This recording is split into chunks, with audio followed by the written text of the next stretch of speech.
Oh, come in, come in. Oh, hello, nice to see you. You've managed to fit in a visit before Christmas, that's good. We can perhaps do something Christmassy. I tell you what, well, not quite. I mean, we've had the fourth Sunday after Christmas, so I feel we're enough now. Perhaps we can be a bit more convivial. You might join me. A little drop of Lafroig would be nice. These are lovely glasses which my spiritual director gave these to me. One says, I could be a spiritualist director. They're my name, one says poet and the other says priest. It's quite fun. Right, well, we'll just pour a little drop here.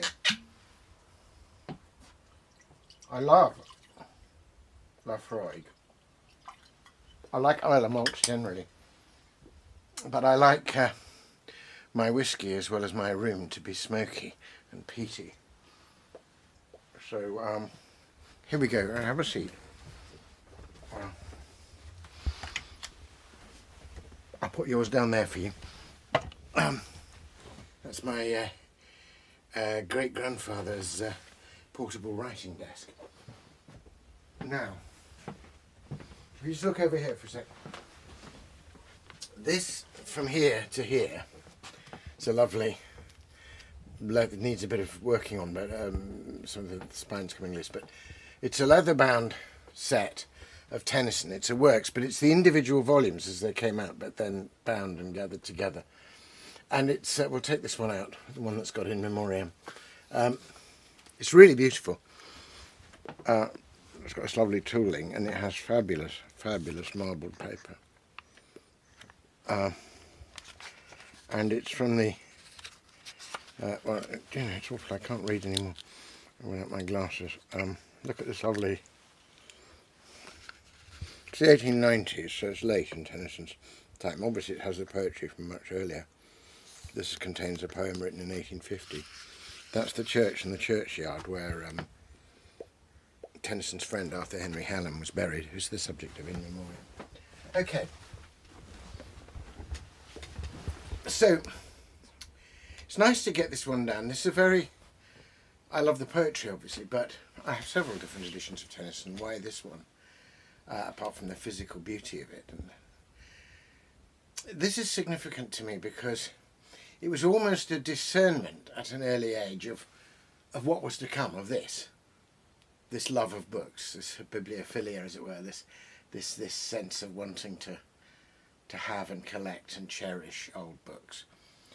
Because when I turned 21, which was in 1978, and I was just starting my second year as a student at Cambridge studying literature, I had a bit of money left over from birthday money and things, and I used to hang around second-hand bookshops all the time, but I always ended up getting scruffy, tatty sort of cloth-bound books, but I always used to admire these lovely bound sets and think one day I'll have them. And just a sort of instinct, a feeling, why not now, why not start?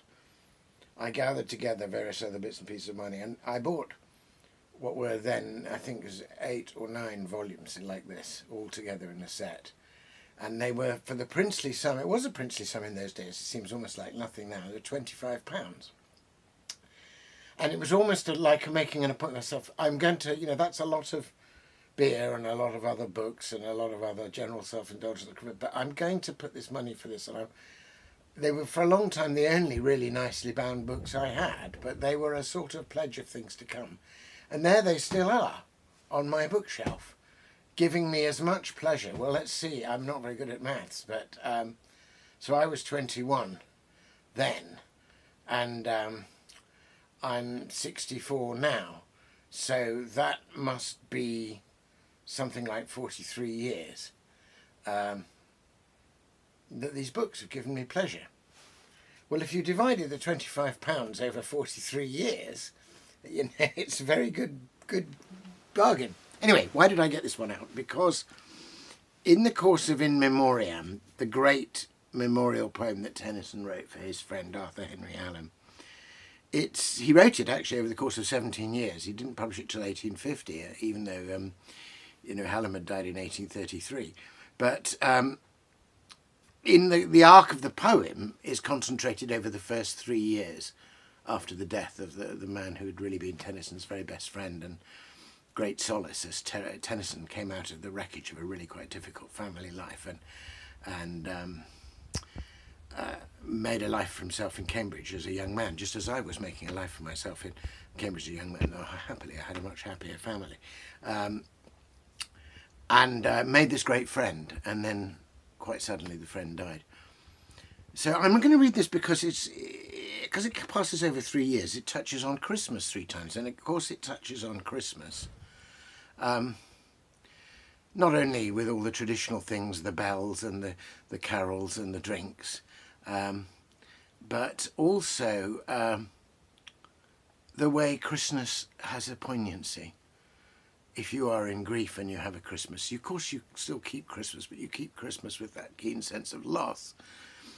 And Tennyson expresses that brilliantly, but he goes beyond it and he talks about how there's a new sense in loving that person through loss in which they can somehow be with you or you with them, and which you can, as it were, rather like unwrap it, you can take out and unwrap the memories even more choicely and strongly.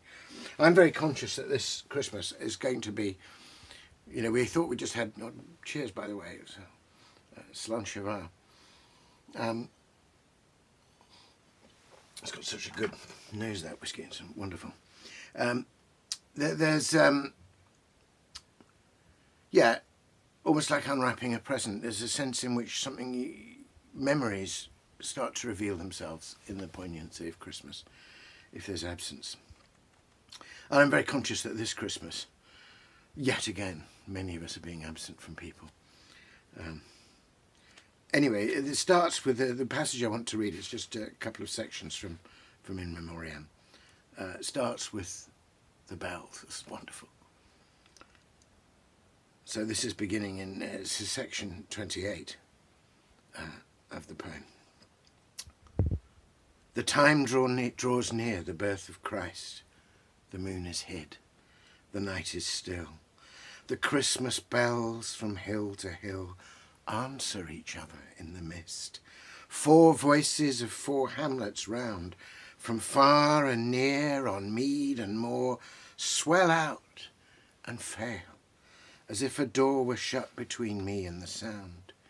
Each voice 4 changes on the wind, that now dilate and now decrease. Peace and goodwill, goodwill and peace, peace and goodwill to all mankind. This year I slept and woke with pain. I almost wished to wake no more to wake, and that my hold on life would break before I heard those bells again. But they my troubled spirit rule, for they controlled me when a boy. They bring me sorrow touched with joy, the merry, merry bells of Yule. Oh, that's just fantastic. Just a sheer poetry. The way you get that sense, he's listening to the bells from 4 different little villages out there in the wold, in the Lincolnshire wold, and the wind's coming in between, and there's mist, and so sometimes you hear a big peal, and then it seems almost like a door shut. You hear it less, and then he gets the sound of the bells. You know, so he's got that opening and closing of volume, dilate, now decrease, and then you get the sense of the chime of the bells. Peace and goodwill, goodwill and peace, peace and goodwill. You can hear the swinging of the bells. And he totally gets what change ringing is. He says each of the hamlets with their peals of bells, each voice 4 changes on the wind. So changes, that's a reference to the arts of change ringing. They're all ringing changes. And of course in change ringing, what you get is a sequence which keeps modulating. So the order is repeated but slightly different each time. And that's exactly what he's doing in this poem. With peace and goodwill, goodwill and peace, peace and goodwill to all mankind. It's wonderful. And then he says that he frankly expresses his pain. I slept and woke with pain. I almost wished no more to wake. And yet he says, because I heard these bells when I was little, and because they were the merry, merry bells of Yule, I can still feel something of that joy.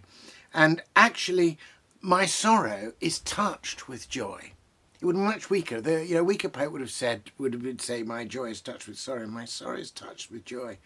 And yet you finish that section with the merry, merry bells of Yule. And then in the next section, he goes on to ask the question, why would I even keep Christmas? And I don't read this lightly, because I know there's quite a few people, certainly among my friends and acquaintances, and perhaps even I might say it for myself with the losses and absences of this time, can I even keep it? He asks that question, and yet he answers it too. So I'll read you the next two sections, which ask and answer the question about keeping Christmas, and I think answer it so deeply that even those of us that have some sorrows can still keep our Christmas well. So this is what he says in section 29. With such compelling cause to grieve as daily vexes household peace, and chains regret to his decease, how dare we keep our Christmas Eve, which brings no more a welcome guest to enrich the threshold of the night with showered largesse of delight in dance and song and game and jest. Yet go, and while the holly boughs entwine the cold baptismal font, make one more wreath for use and want that guard the portals of the house. Old sisters of a day gone by, grey nurses loving nothing new, why should they miss their yearly due before their time? They too will die. With trembling fingers did we weave the holly round the Christmas hearth. A rainy cloud possessed the earth, and sadly fell our Christmas Eve. At our old pastimes in the hall we gambled, making vain pretence of gladness, with an awful sense of one mute shadow watching all. We paused. The winds were in the beach. We heard them sweep the winter land, and in a circle, hand in hand, sat silent, looking each to each. Then, echo-like, our voices rang. We sung, though every eye was dim, a merry song we sang with him last year. Impetuously we sang, we ceased.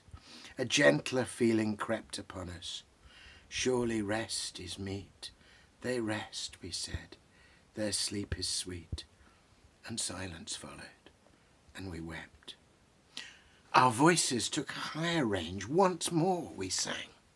They do not die, nor lose their mortal sympathy, nor change to us, although they change, wrapped from the fickle and the frail with gathered power, yet the same pierces the keen seraphic flame from orb to orb, from veil to veil. Rise, happy morn, rise, holy morn, draw forth the cheerful day from night. O Father, touch the east and light the light that shone when hope was born.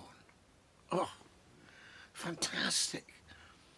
How hard it is to make the wreaths and how they start singing the song. But each time they sing, they get another sense. He thinks about the rest of Alum, and then he thinks about the glory to glory from orb to orb. And then he says, yes, let's have Christmas morn.